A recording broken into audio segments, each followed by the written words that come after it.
You're joined now in studio by our former President, Mary Robinson, who's chairperson of the Elders. Thank you very much for coming in on what is a sad day, this outpouring of tributes for Jimmy Carter.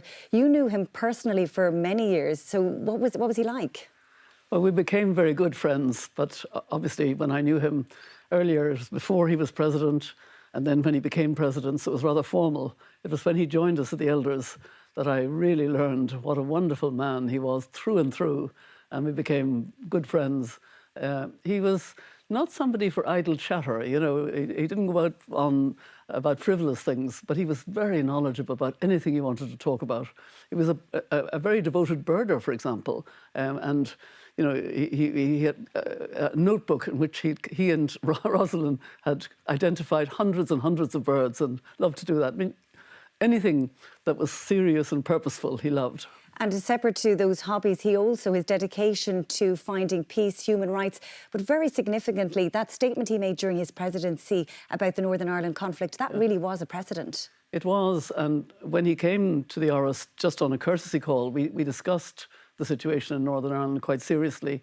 And then I said to him, you know, I have this group coming down from Northern Ireland. There are two teams of footballers from different sides, Republican and Loyalist. Oh, I'd love to meet them, he said. And I said, well, you have to wait a little bit. I'll wait, he said. And that was typical. You know, he gave time, and he was wonderful with the boys. He knew exactly what to ask them and what to say, and, you know, it was great. And your paths would have crossed many times over different issues, human rights, climate, and I suppose just thinking back and reflecting, what would you say are his biggest achievements and what you'll remember him most for on that? Well, he was a very good president, underestimated, because he was unlucky.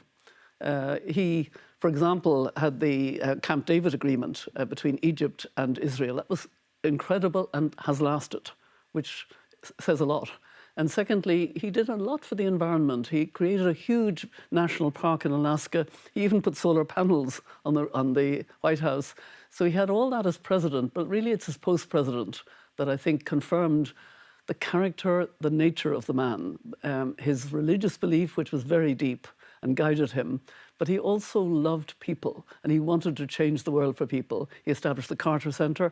When I became High Commissioner for Human Rights, the Carter Centre was a great resource because it convened human rights experts, did human rights work.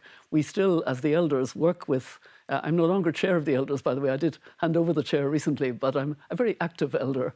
And also, he did his work for, you know, building houses for for humanity, and